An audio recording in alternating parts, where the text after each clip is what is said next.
नमस्कार जोहार दोस्तों, मैं सुप्रिया स्वागत करती हूँ आप सभी का जेएसएससी जेपीएससी फॉलोअप में।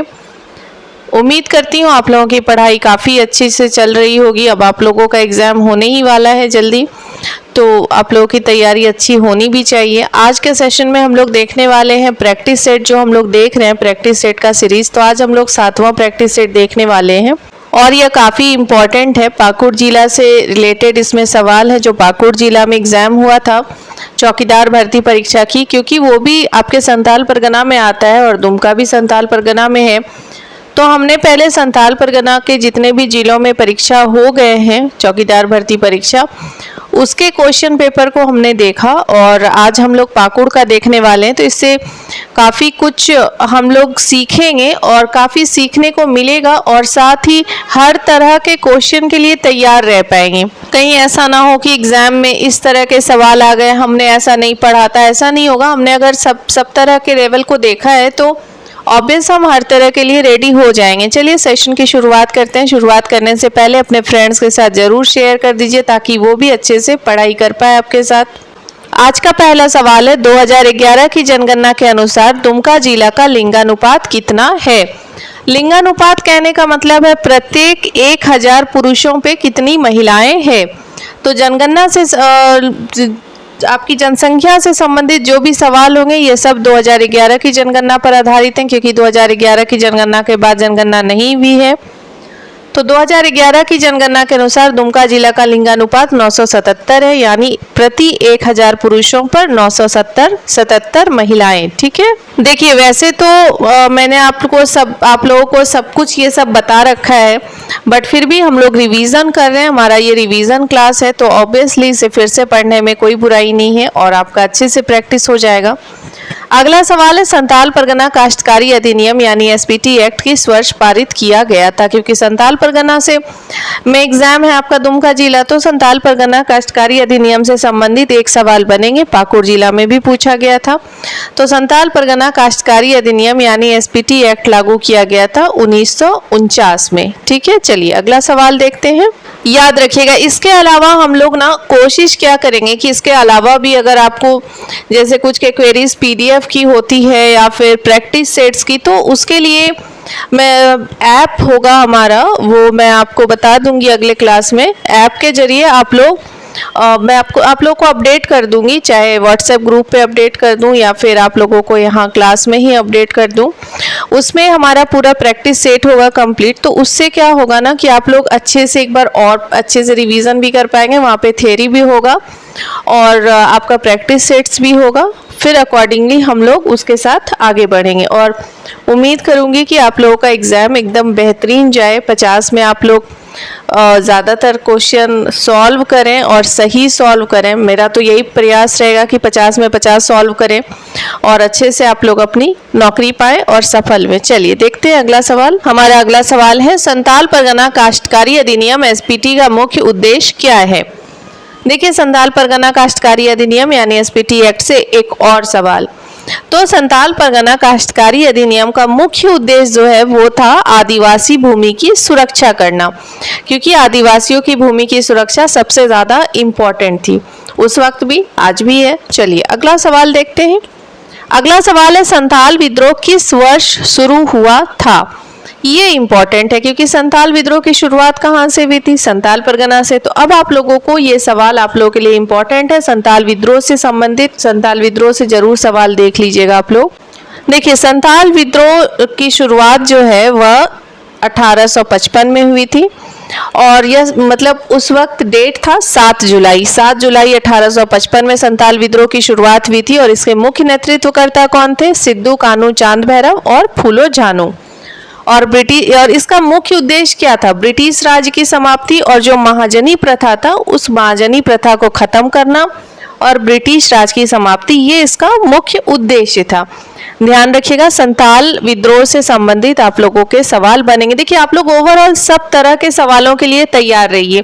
कहाँ से सवाल पूछेगा, ये संथाल परगना के जितने भी जिलों में हुआ है चौकीदार भर्ती परीक्षा, हमने ऑलमोस्ट सबको देखा है, तो सब में अलग अलग क्वेश्चंस पूछा है, लेकिन संथाल परगना से संबंधित ज़्यादातर सवाल हैं, जिला से भी है। आप लोग हर तरह के सवाल के लिए रेडी रहिए। चलिए देखते हैं।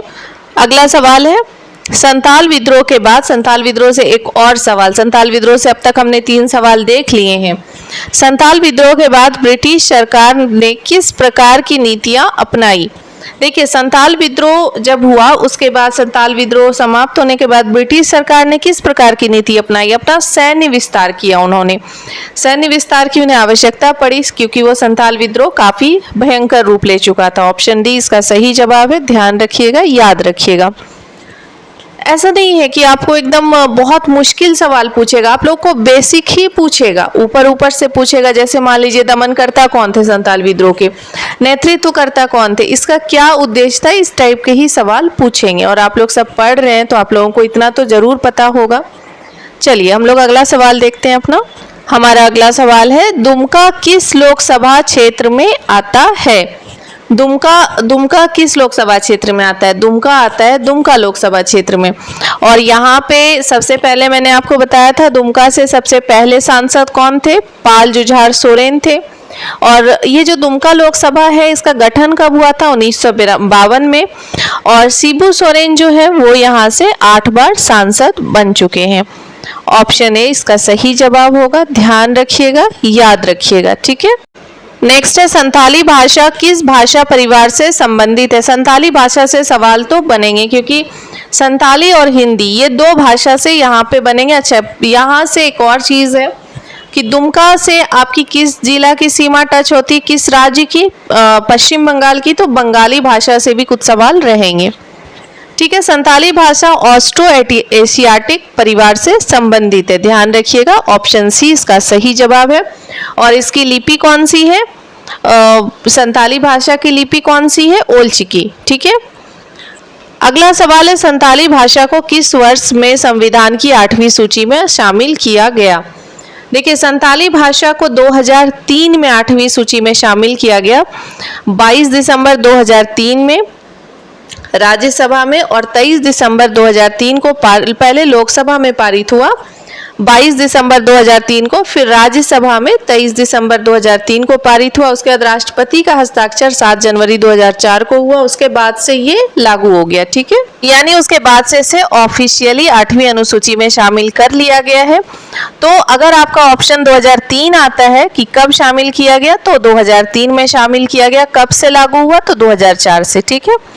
चलिए अगला सवाल है, संथाली भाषा के लेखक और कवि कौन थे जिन्होंने इसे बढ़ावा दिया? ये सवाल आप लोगों को तो पक्का मालूम होगा, जो भी संथाली भाषा को लेकर के पढ़े होंगे। संथाली भाषा के लेखक और कवि जिन्होंने इसे बढ़ावा दिया वे थे पंडित रघुनाथ मुर्मू, ठीक है। ध्यान रखिएगा, याद रखिएगा। 1941 में। अगला सवाल है, संथाली भाषा में ओलचिकी क्या है? देखिए, अभी अभी मैंने आपको बताया था संथाली भाषा में ओलचिकी संथाली भाषा की लिपि है। ऑप्शन बी इसका सही जवाब है, भाषा नहीं है। त्योहार भोजन तो खैर नहीं ही है, तो आप लोग ध्यान रखिएगा, संथाली भाषा में ओलचिकी संथाली भाषा की लिपि है। आपको ऐसे भी पूछ सकता है ना कि संथाली भाषा की लिपि कौन सी है, तो ओलचिकी। अब आपसे पूछ रहा है संथाली भाषा में ओलचिकी क्या है? ओलचिकी संथाली भाषा की लिपि है, ठीक है, सिंपल है, याद रखिएगा, ध्यान रखिएगा। अगला सवाल है, संथाली भाषा का कौन सा शब्द माँ के लिए उपयोग होता है? देखिए, माँ को संथाली भाषा में क्या कहा जाता है? माँ को संथाली भाषा में जो भी या तो संथाली भाषा से बिलोंग करते होंगे या तो जिन्होंने पढ़ा होगा सुना होगा तो उनको पता होगा, संथाली भाषा में माँ को गोगो कहा जाता है। संथाली भाषा के में माँ के लिए गोगो शब्द का उपयोग किया जाता है। ऑप्शन डी इसका सही जवाब है। चलिए अगला सवाल देखते हैं। अगला सवाल है, बंगाली भाषा किस लिपि में लिखी जाती है? बंगाली भाषा आ गया यहाँ पे। बंगाली भाषा से संबंधित सवाल पाकुड़ जिला में भी इसलिए पूछा क्योंकि पाकुड़ की सीमा भी लगती है बंगाल से और वहाँ पे थोड़ा बंगालीज रहते भी हैं। अब क्या है कि आपका दुमका जिला का भी सीमा तो लगता है पश्चिम बंगाल से, तो हो सकता है बंगाली भाषा से भी संबंधित 2-4 सवाल दे दे, ठीक है। चलिए देखते हैं। कहने का मतलब है कि आप लोगों को हर तरह से प्रिपेयर होना है, हर तरह से रेडी रहना है कि कहीं से भी सवाल पूछो, कोई दिक्कत की बात नहीं है, हम जवाब देंगे, ठीक है। बंगाली भाषा की लिपि बंगाली ही होती है, ध्यान रखिएगा, याद रखिएगा। ऑप्शन सी इसका सही जवाब है, ठीक है। चलिए अगला सवाल देखते हैं। अगला सवाल है, बंगाली भाषा में राष्ट्रगान जन गण मन किसने लिखा? ये इंपॉर्टेंट है। देखिए बंगाली भाषा में राष्ट्रगान जो है जन गण मन, वो रविंद्रनाथ टैगोर ने लिखा था। ऑप्शन ए इसका सही जवाब होगा। ध्यान रखिएगा, याद रखिएगा, बंगाली भाषा में राष्ट्रगान जन गण मन को रविंद्रनाथ टैगोर ने लिखा। अगला सवाल भी बंगाली भाषा से ही है। बंगाली भाषा को संविधान के किस अनुसूची में शामिल किया गया है? देखिए मैं आपको बता दूं, कुछ भाषाओं को छोड़ के बाकी के जितने भी भाषाएं वो सबको 8वीं अनुसूची में ही शामिल किया गया है, जिसके अंतर्गत बंगाली भी है और संथाली भी आता है, बाकी मैथिली, ये सब लैंग्वेज इसी में आता है। ठीक है, बंगाली भाषा को संविधान के 8वीं अनुसूची में शामिल किया गया है। अगला सवाल है, बंगाली भाषा के प्रसिद्ध कवि और विश्व कवि किसे कहा जाता है? ऑब्वियस सी बात है, बंगाली भाषा के प्रसिद्ध कवि भी हैं वही जो विश्व कवि हैं, उनको रविंद्रनाथ टैगोर कहा जाता है। रविंद्रनाथ टैगोर ही हैं बंगाली भाषा के प्रसिद्ध कवि और विश्व कवि भी इन्हें कहा जाता है।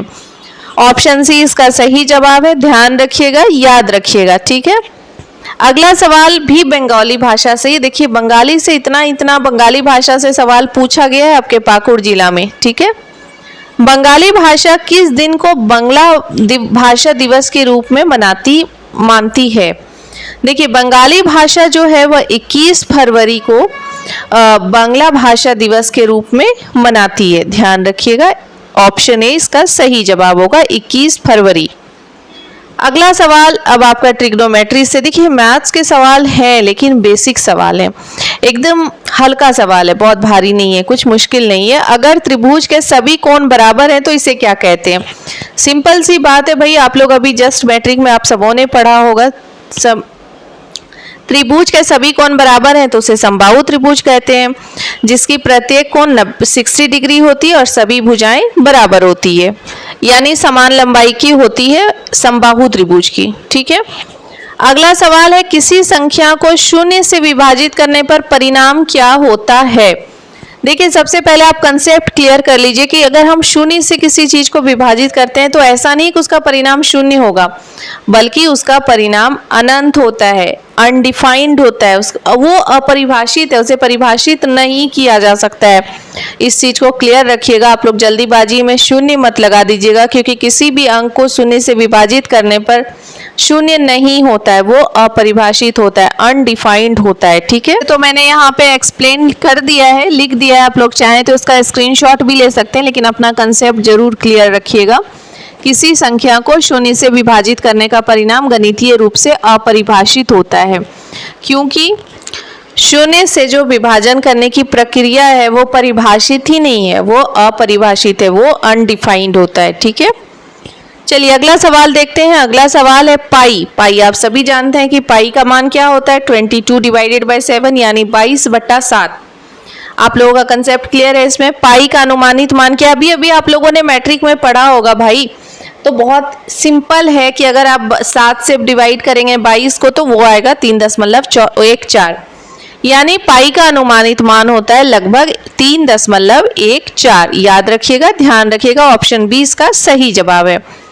चलिए अगला सवाल भी है आपका ट्रिग्नोमेट्री से। यदि किसी आयत का क्षेत्रफल 50 वर्ग मीटर है और इसकी चौड़ाई 5 मीटर है तो लंबाई कितनी है? एकदम सिंपल है, आपके पास आयत का क्षेत्रफल दिया हुआ है 50 वर्ग मीटर, चौड़ाई भी दिया हुआ है, बस लंबाई ही तो निकालना है। तो लंबाई बराबर क्या होता है? क्षेत्रफल डिवाइडेड बाय चौड़ाई, यानी क्षेत्रफल को चौड़ाई से भाग दे दीजिए, क्षेत्रफल बटा चौड़ाई होता है। तो 50 को अगर 5 से डिवाइड करेंगे तो ऑप्शन आपका जवाब आएगा 10 मीटर, और ऑप्शन में भी है 10 मीटर, ऑप्शन बी इसका सही जवाब होगा। इस तरह के सवाल एकदम बेसिक हैं, एकदम सिंपल है, और आपके पाकुड़ जिला चौकीदार भर्ती परीक्षा में पूछे गए हैं, बाकी के भी एग्जाम्स में पूछे गए, बाकी जिलों के भी एग्जाम्स में। तो आप लोग ध्यान रखिएगा, इस तरह के सवाल के लिए एकदम प्रिपेयर रहिएगा। ठीक है, बिल्कुल मुश्किल सवाल नहीं है। अगला सवाल है, दो संख्याओं 12 और 15 का महत्तम समापवर्तक यानी HCF क्या होगा? बस HCF ही तो निकालना है, एकदम सिंपल है। 12 और 15 का हमने HCF निकाला तो क्या हो जाएगा? अगर हमने पहले 3 से डिवाइड किया तो दोनों में है HCF, तो 3 आएगा आंसर। सिंपल है, HCF ही तो निकालना है, 12 और 15 में कॉमन क्या है? 3 है। 3 से दोनों डिवाइड हो जाएंगे, ठीक है। चलिए अगला सवाल देखते हैं। यदि किसी वृत्त की त्रिज्या 7 सेंटीमीटर है, अब देखिए यहाँ पे वृत्त से सवाल है, 7 सेंटीमीटर है तो उसका क्षेत्रफल कितना होगा। ये तो और भी इजी है और पाई का मान भी दिया हुआ है 22/7। तो देखिए यहाँ पे मैंने सोल्यूशन भी डाल दिया है। त्रिज्या जो है वह दिया हुआ है 7 सेंटीमीटर, क्षेत्रफल निकालना है आपको। देखिए वैसे आप लोग चाहें तो इसका स्क्रीनशॉट ले सकते हैं, लेकिन आप लोग अपने नोटबुक में अपनी कॉपी में जरूर इसको तैयार कीजिए, प्रैक्टिस कीजिए, लिखिए, बनाइए। अब वृत्त का क्षेत्रफल क्या होता है, पाई आर स्क्वायर। पाई का मान हमें दिया हुआ है 22/7 और आर भी दिया हुआ है, आर यानी त्रिज्या। त्रिज्या दिया हुआ है 7 सेंटीमीटर, तो 22/7 गुना 7 गुना 7, तो 7 कट जाता है तो आपका 22 गुना 7 हो जाता है, यानी 154 वर्ग सेंटीमीटर। ऑप्शन ए इसका सही जवाब है, ध्यान रखिएगा। उम्मीद करती हूँ ये सब सवाल आपसे एकदम अच्छे से बन जा रहा होगा, अभी मैं बता रही हूँ और आप लोग बना रहे होंगे जरूर। अगला सवाल है, समकोण त्रिभुज के समीकरण में कौन सा सिद्धांत लागू होता है। सिंपल है ना, समकोण त्रिभुज है उसका समीकरण में कौन सा सिद्धांत लागू होता है। अभी अभी आप लोगों ने पढ़ा है पाइथागोरस प्रमेय पर सिद्धांत, पाइथागोरस प्रमेय भी जिसे कहते हैं, पाइथागोरस का सिद्धांत इसमें लागू होता है।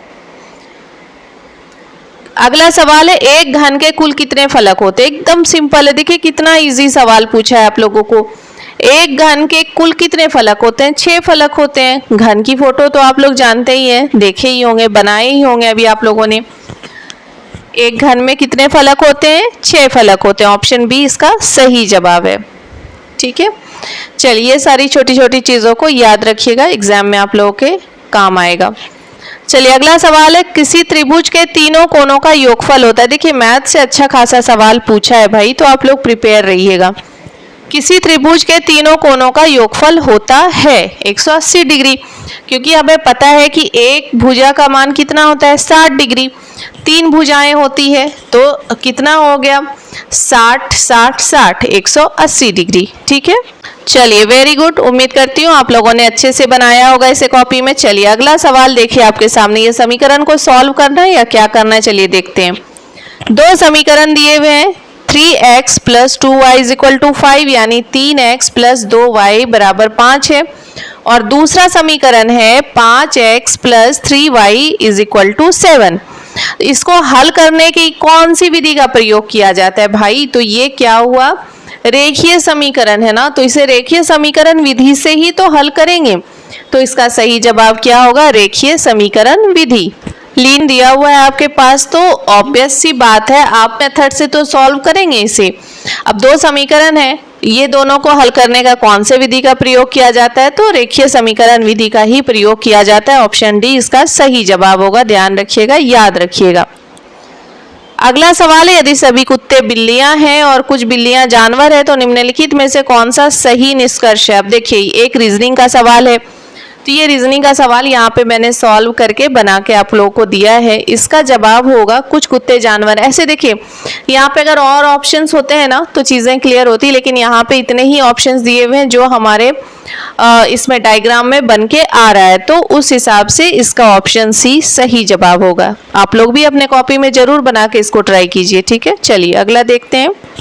नेक्स्ट है, यदि a का मान 6 है और b का मान 8 है तो a² + b² का मान क्या होगा। देखिए मैथ्स का सवाल है, सिंपल है, मैंने यहाँ पे सॉल्व करके भी डाल दिया, लेकिन आप लोग भी अपने कॉपी में जरूर सॉल्व कीजिए। a² का मान दिया हुआ है, a² हो जाएगा 6 का स्क्वायर + b² हो जाएगा, b का मान दिया हुआ है 8 का स्क्वायर, और ये ब्रैकेट में है तो हम उसे सॉल्व करेंगे तो आंसर हमारा 100 आएगा। ऑप्शन सी इसका सही जवाब है। आप लोग अपनी कॉपी में जरूर बनाइएगा, स्क्रीनशॉट तो ले ही लीजिए, बाकी आप लोग अपने कॉपी में बनाइए, सॉल्व कीजिए, इस टाइप के सवाल बनेंगे। देखिए अगला सवाल देखते हैं अब, चलिए हम लोग।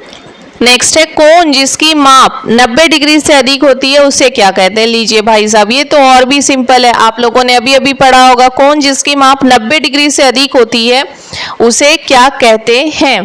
देखिए हमारे पास जितने भी त्रिभुज होते हैं, कोण होते हैं, उसमें न्यून कोण, समकोण, अधीन कोण, ये सब जितने भी है पूरा कोण, तो 90 डिग्री से जो अधिक होते हैं उसको क्या कहते हैं हम लोग, अधिक कोण। 90 डिग्री से अधिक और 180 डिग्री से कम के कोण को अधिक कोण कहते हैं। और न्यून कोण किसे कहते हैं, 0 से 90 डिग्री के बीच का कोण जो होता है उसे न्यून कोण कहते हैं। अच्छा, समकोण किसे कहते हैं, ठीक 90 डिग्री के कोण को, ठीक है, आप लोग इन सब चीज़ों को ध्यान रखिएगा, याद रखिएगा। एकदम बेसिक है लेकिन सिंपल है और आप लोग एग्जाम में पूछे गए हैं। ठीक है, अगला सवाल है फिर मैथ से। दो संख्याएं हैं 15 और 20। अभी हमने 12 और 18 वाला देखा, 12 और 15 वाला देखा था। यहाँ पे है 15 और 20। इसका लघुत्तम समापवर्तक यानी एलसीएम क्या होगा? वहां पे एचसीएफ देखा था हमने, अब एलसीएम से भी एक सवाल पूछ दिया है। एलसीएम तो और भी इजी है।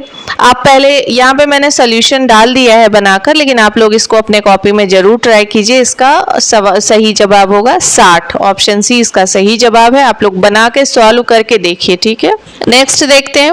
दुमका जिले की स्थापना किस वर्ष हुई थी? देखिए, मैं शुरू से ही बताते आ रही हूँ कि 1855 में नहीं हुई थी। दुमका जिले की स्थापना 1983 में हुई थी। 1855 में संताल परगना की स्थापना की गई थी। ठीक है, जब संताल विद्रोह समाप्त हुआ उसके बाद फिर क्या हुआ ना, उसका दमन करने के बाद अंग्रेजों ने प्रशासनिक सुधार किया और संताल परगना जिला बनाया। ठीक है, 1983 में संताल परगना 4 भागों में विभाजित हुआ, जिसमें कि आपका दुमका बना है। अगला सवाल है, दुमका जिला किस प्रमंडल का हिस्सा है? दुमका जिला संताल परगना प्रमंडल का हिस्सा है। आप लोगों को अच्छे से याद होगा और आप लोग तो एकदम इसमें कोई गलती करेंगे ही नहीं। ठीक है, ऑप्शन बी इसका सही जवाब होगा। दुमका जिला किस प्रमंडल का हिस्सा है? दुमका जिला संताल परगना प्रमंडल का हिस्सा है। इतना ही नहीं, दुमका संताल परगना प्रमंडल का क्या है? मुख्यालय। ठीक है, अगला सवाल है, दुमका जिला की जनसंख्या 2011 की जनगणना के अनुसार लगभग कितनी थी? देखिए, फिर जनसंख्या से सवाल, और वही जनगणना 2011 में ही जनगणना हुई है, तो इसके अनुसार दुमका जिला की जनसंख्या 13,21,442 थी। अभी वर्तमान में ऑब्वियसली बढ़ चुकी है, जब जनगणना होगी तो काफी ज्यादा जनसंख्या है, लेकिन उस वक्त जब 2011 में जनगणना हुई थी, दुमका जिला की जनसंख्या थी 13,21,442। ऑप्शन ए इसका सही जवाब है। ध्यान रखिएगा, याद रखिएगा। ठीक है, चलिए नेक्स्ट देखते हैं। अगला सवाल है, दुमका जिले की साक्षरता दर 2011 की जनगणना के अनुसार कितनी थी? साक्षरता दर भी जनगणना पर ही आधारित होती है, तो जनगणना 2011 में हुई है, इसके आधार पर दुमका जिले की साक्षरता दर 61.02% थी। ऑप्शंस और भी हैं, आप लोग कंफ्यूज मत होइएगा, कंसेप्ट अपना क्लियर रखिएगा। ऑप्शन बी इसका सही जवाब है। और ये सब सवाल तो मैंने आप लोगों को पहले भी बताया और काफी दिनों से बताते ही आ रही हूँ, तो अब तक आप लोग तो एकदम इसमें बिल्कुल से अच्छे से प्रिपेयर हो गए होंगे कि आपको कहीं से भी सवाल पूछेगा तो हाँ, उसको तो एकदम बना ही लेना है, सॉल्व कर ही लेना है। ठीक है, चलिए नेक्स्ट देखते हैं। अगला सवाल है, दुमका जिले में कौन सा खनिज मुख्य रूप से पाया जाता है? देखिए, ऑप्शंस देखिए आप लोग। ऑप्शन में क्वार्ट्ज है, चूना पत्थर है, कोयला है, इनमें से सभी। देखिए, वैसे तो सभी पाए जाते हैं, लेकिन मुख्य रूप से कौन सा पाया जाता है? अगर आपके ऑप्शन में इन तीनों में से एग्जाम में अगर सवाल आता है और इन तीनों में से कोई भी ऑप्शन रहता है तो सब सही होगा। ठीक है, ऐसे क्वार्ट्ज सबसे ज्यादा पाया जाता है। ठीक है, क्वार्जाइट जिसे कहते हैं वो पाया जाता है सबसे अधिक मात्रा में, मुख्य रूप से, प्रमुख रूप से। ठीक है, चलिए अगला सवाल देखते हैं। अगला सवाल है, दुमका जिले का क्षेत्रफल लगभग कितना है? देखिए, क्षेत्रफल हमेशा लगभग में ही होता है, इस चीज को भी ध्यान रखिएगा। दुमका जिले का क्षेत्रफल लगभग कितना है? दुमका जिले का क्षेत्रफल 3,716 वर्ग किलोमीटर है। ऐसे तो ऑप्शन ए सही जवाब है, लेकिन अगर आप लोगों को 3,761 भी दिखे तो आप लोगों के पास अगर 3,716 का ऑप्शन नहीं दिखे और 3,761 का ऑप्शन दिखे तो उसे करेक्ट कीजिएगा, क्योंकि कई जगहों पर 3,761 वर्ग किलोमीटर भी देखा गया है, लेकिन 3,716 वर्ग किलोमीटर इसका सही जवाब है। चलिए अगला सवाल देखते हैं। अगला सवाल है, दुमका जिला किन जिलों से घिरा हुआ है? अब तक मैप तो आप सबों के दिमाग में बिल्कुल अच्छे से छप गया होगा, तो आप लोगों को पता होगा दुमका जिला किन जिलों से घिरा हुआ है। 4 जिलों से घिरा हुआ है, पाकुड़, देवघर, गोड्डा और जामताड़ा। एक साइड देखिए पाकुड़ और गोड्डा है, दूसरे साइड जामताड़ा और देवघर है। और कि कौन सा राज्य है? एक तरफ पश्चिम बंगाल है। तो आप लोग अभी मैप से क्लियर हो गया होगा, मैप भी मैंने यहाँ पे लगा दिया है। एक साइड पश्चिम बंगाल है, दूसरे साइड बिहार है, और जहाँ तक जिलों की बात है तो एक तरफ पाकुड़ और गोड्डा से घिरा हुआ है, दूसरे तरफ जामताड़ा और देवघर से। तो इन सारी चीजों को ध्यान रखिएगा, याद रखिएगा। चलिए अगला सवाल देखते हैं। अगला सवाल है, दुमका जिले में प्रमुख जनजातियां कौन कौन सी हैं? देखिए, प्रमुख जनजातियों की बात है तो सबसे प्रमुख तो यहाँ पे संथाल है। संथाल के अलावा और कौन सी जनजाति है? पहाड़िया। ये दो जनजाति हैं जो संथाल परगना में सबसे अधिक हैं और दुमका जिले में खासकर संथाल सबसे अधिक हैं और उसके बाद पहाड़िया। अगर प्रमुख जनजातियों की बात करें और ऑप्शन में आपको ऐसे करके दे तो फिर आप संथाल और पहाड़िया ऑप्शन टिक कीजिएगा। अगर संथाल नहीं है पहाड़िया है तो पहाड़िया दीजिएगा, अगर पहाड़िया नहीं है संथाल है तो सिर्फ संथाल टिक कीजिएगा। ठीक है, चलिए अगला सवाल देखते हैं। अगला सवाल है, दुमका जिला किस भौगोलिक क्षेत्र में स्थित है? देखिए दुमका जिला किस भौगोलिक क्षेत्र में स्थित है ये सवाल है। तो पठारी इलाका, मैदानी, पठारी इलाका तो बिल्कुल नहीं है, मैदानी इलाका है, तटीय इलाका और मरुस्थलीय इलाका नहीं है। ठीक है, तो आप लोग ध्यान रखिएगा दुमका जिला किस भौगोलिक क्षेत्र में स्थित है। तो दुमका जिला मैदानी इलाका है। ठीक है, तटीय इलाका, पठारी इलाका या मरुस्थलीय इलाका नहीं है। अगला सवाल है, दुमका जिला में प्रमुख उद्योग कौन सा है? देखिए दुमका जिला के उद्योग की अगर बात करें तो यहाँ पे सबसे ज़्यादा आप लोगों को पता है कोकून का उत्पादन होता है, लेकिन यहाँ पे कोई भी बड़ा उद्योग होने की वजह से दुमका जिला का नाम तस्सर के क्षेत्र में उतना प्रसिद्ध नहीं हुआ है। लेकिन दुमका के पूरे 10 ब्लॉक में कोकून का उत्पादन होता है और ये सबसे ज़्यादा यहाँ पर उत्पादन होता है झारखंड में, और इवन कह सकते हैं कि भारत का सबसे अधिक कोकून उत्पादन वाला जिला है दुमका। लेकिन यहाँ पे कोई भी बड़ा उद्योग नहीं होने की वजह से उतना हाईलाइटेड नहीं है। और भागलपुर में इसका उत्पादन होता है, सॉरी भगैया में वहाँ पे इसकी जो कपड़े हैं वो बनते हैं। लेकिन इसके अलावा दुमका में लघु कुटीर है, हथकरघा उद्योग है, ये सभी, इसके अलावा बीड़ी उद्योग है, ये सब दुमका जिला में कुछ प्रमुख उद्योग है। और हथकरघा उद्योग तो झारखंड का इकलौता ऐसा जिला बचा है जिसमें हथकरघा उद्योग है। तो इन सारी चीज़ों को ध्यान रखिएगा, याद रखिएगा। मैंने ये सारे ऑप्शंस इसलिए यहाँ पे लगाए कि इसमें से कुछ भी अगर आपको एग्जाम में दिखे तो आप टिक कर सकते हैं। अगला सवाल है, दुमका जिले के वन क्षेत्र में किस प्रकार की वनस्पति पाई जाती है? अब देखिए वनस्पति की बात है तो क्या सदाबहार वन है? नहीं। शुष्क पर्णपाती वन है? हाँ। दुमका जिला का जो वन है वह उष्णकटिबंधीय शुष्क पर्णपाती है, ये ध्यान रखिएगा। रेगिस्तानी तो नहीं है, मांगो वन ये सब नहीं है। तो दुमका जिला का वन क्षेत्र उष्णकटिबंधीय शुष्क पर्णपाती वन है, ध्यान रखिएगा, याद रखिएगा। ऑप्शन बी इसका सही जवाब है। चलिए अगला सवाल देखते हैं अब हम लोग। अगला सवाल है, दुमका जिला में कुल कितने प्रखंड है? एकदम सिंपल सवाल है, आप लोगों को अच्छे से पता होगा, याद हो गया होगा। बल्कि दुमका जिला में कुल 10 प्रखंड है और आप लोग जितने भी एस्पिरेंट्स हैं सब अलग अलग प्रखंडों से होंगे जो एग्जाम की तैयारी कर रहे हैं चौकीदार भर्ती परीक्षा की। तो दुमका जिला में कुल 10 प्रखंड है और वे कौन कौन से हैं आप सबों को पता है, मैंने कई बार बता दिया है।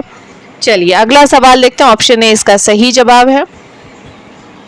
अगला है, दुमका जिला में कौन सा प्रमुख हिल स्टेशन है? अब देखिए दुमका जिला में तो कोई हिल स्टेशन है ही नहीं, ये लेकिन इस टाइप का कंफ्यूजिंग सवाल आप लोगों को पूछेगा। ठीक है, तो दुमका जिला में कोई भी हिल स्टेशन नहीं है, तो ऑप्शन होगा डी, इनमें से कोई नहीं, क्योंकि दुमका जिला में कोई भी हिल स्टेशन नहीं है।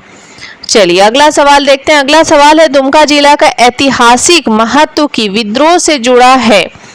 किस विद्रोह से जुड़ा है? देखिए दुमका जिला का जो ऐतिहासिक महत्व है वह संथाल विद्रोह से जुड़ा है। इसके साथ ही अगर आंदोलन आएगा तो आप लोग नमक आंदोलन लगाइएगा। ऐसे मैंने ए एंड बी दोनों ऑप्शन लगा दिया है, आप लोग इस पे जरूर बताएंगे कि नहीं मैम ऐतिहासिक महत्व संथाल विद्रोह से जुड़ा है। हाँ बिल्कुल संथाल विद्रोह से ही जुड़ा है, लेकिन ये भी है कि नमक आंदोलन दुमका जिला में पहली बार किया गया था, किसके द्वारा? शैलबाला राय के द्वारा, और ये मैंने आप लोगों को बताया है। तो अगर या तो आप लोग को आंदोलन पूछेगा तो नमक आंदोलन कीजिएगा, अगर नमक आंदोलन किसके द्वारा किया गया था तो शैलबाला राय के द्वारा, और ऐसे सिर्फ अगर विद्रोह पूछता है तो संथाल विद्रोह से जुड़ा है। ठीक है, चलिए अगला देखते हैं। क्वेश्चन आंसर देखने के साथ साथ ना आप लोग चीज़ों को क्लियर करते जाइएगा, एकदम कंसेप्ट क्लियर करते चलिएगा कि किस टाइप के सवाल पूछेंगे और उसका सही जवाब क्या हो सकता है, मैंने आप लोग को बताया है। चलिए अगला सवाल देखते हैं। दुमका जिला में कितने नगर पालिका हैं? देखिए आप लोग जानते हैं इसका सही जवाब मैंने बताया भी है, एक और प्रैक्टिस सेट में भी था। दुमका जिला में एक नगर पालिका, और वो कहाँ है? बासुकीनाथ में। ठीक है, चलिए अगला सवाल देखते हैं अब हम लोग। ऑप्शन ए इसका सही जवाब होगा। दुमका जिला में कितने नगर पालिका हैं? दुमका जिला में सिर्फ एक नगर पालिका है। ऑप्शन ए इसका सही जवाब है। अगला सवाल है, दुमका जिले में कुल कितने ग्राम पंचायतें हैं? देखिए, ग्राम पंचायत से सवाल पूछेगा, प्रखंड से सवाल बनेगा। दुमका जिला में कुल 206 ग्राम पंचायतें हैं। ये मैंने आप लोगों को बताया था, मुझे लग रहा है पिछले प्रैक्टिस सेट में भी था ये, तो इसको इम्पोर्टेंट समझा जाए। दुमका जिले में कुल 206 ग्राम पंचायतें हैं। ऑप्शन बी इसका सही जवाब है, ध्यान रखिएगा, याद रखिएगा। अगला है, संथाल का प्रमुख त्योहार कौन सा है? देखिए, ये आप लोगों का अगला सवाल है, संथाल का प्रमुख त्योहार कौन सा है? अब यहाँ पे आपके पास 4 ऑप्शन है। ऑप्शन तो सभी त्योहार प्रमुख ही हैं, लेकिन संथाल का प्रमुख त्योहार सोहराय है। ध्यान रखिएगा इसे, ऑप्शन बी इसका सही जवाब होगा। संथाल का प्रमुख त्योहार है सोहराय। ठीक है, चलिए अगला सवाल देखते हैं। अगला सवाल है, दुमका जिले में किस प्रकार की जलवायु पाई जाती है?